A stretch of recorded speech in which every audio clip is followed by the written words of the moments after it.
Alright, this is how to install tongue and groove pine ceiling stuff.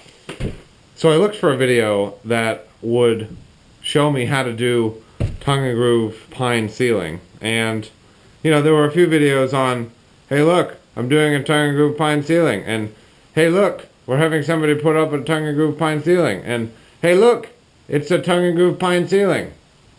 But no one actually said how. So this is a how to do a tongue and groove pine ceiling.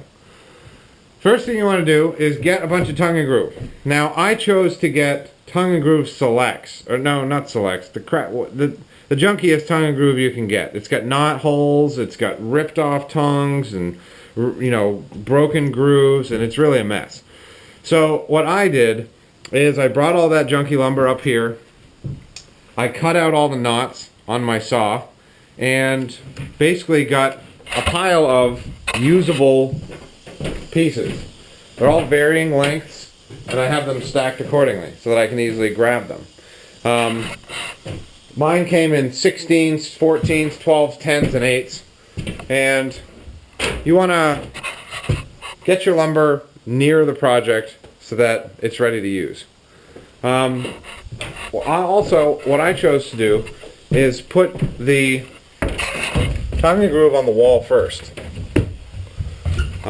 This is going to be a challenging shot because there's light, but as you can see, I put it on the wall first. And the reason I did that was so that I could bring these boards up to the wall and have a seam that I could easily put a piece of molding down and cover up the crack. If I had run the ceiling first, past it, I would have had to cut these boards at an angle. And man, cutting boards at an angle is like, no, that's like advanced carpentry. So anyway, I chose to do it this way. I also chose to not complete the wall because these are going to be a bunch of 2-foot sections, and I'm going to have hundreds of those when I'm done. So, obviously we did this side first, but over here you basically start at the bottom with your groove on the bottom, tongue at the top, put it all the way over, and run it over to a joist. Now, the first one is not going to be a nice even 4, 6, 8, 10, because your wall has a certain amount of thickness. So you measure your board, you cut it out, you go halfway to the joist, and you nail it in. Now, some people don't face nail it. They just tongue nail it, and you could do that. I should also preface this whole video to say, this is a garage, and so this is used crappy insulation. There's also no vapor barrier.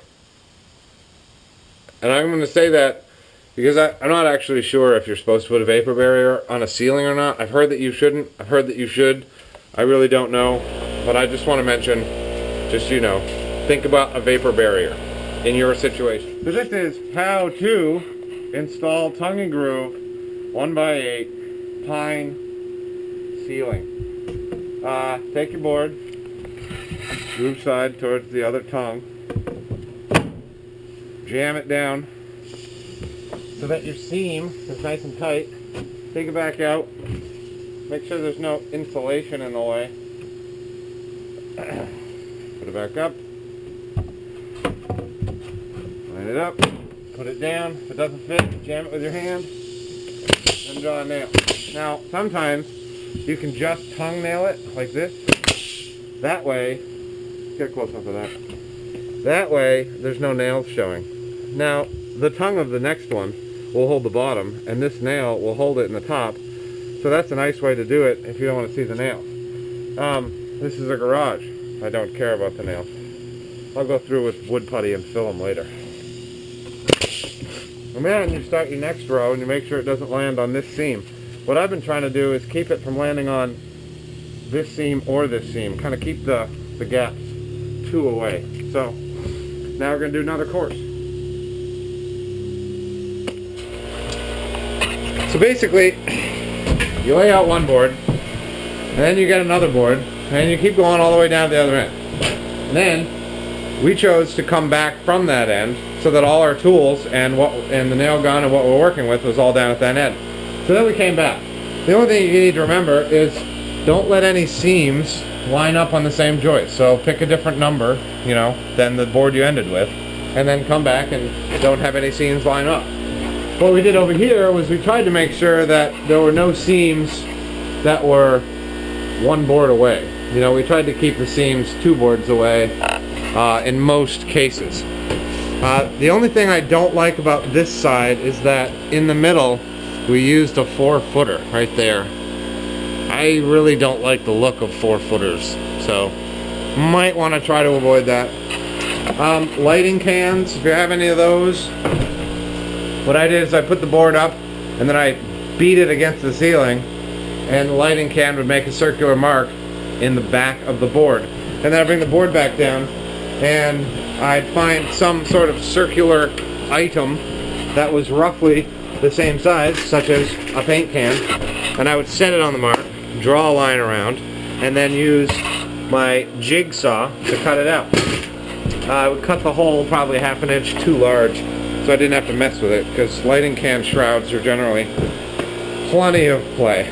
So, you know, this top row, we didn't end up having to rip it all. It ended right at the peak, but on this side, I'm sure when we come up to meet it, I'll have to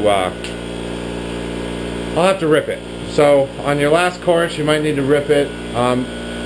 While you go along, measure from your board up to the peak every now and then on the end, the middle, and the other end, just to make sure that you're kind of on track to meeting all at the same time. Because what you don't want is to have a 6-inch gap at one side and no gap at the other side, because that would look awkward and be hard to rectify. Other than that, I'm using finish nails and a finish nailer. They seem to be working pretty well. I will go through later, put a little wood putty in there, you know.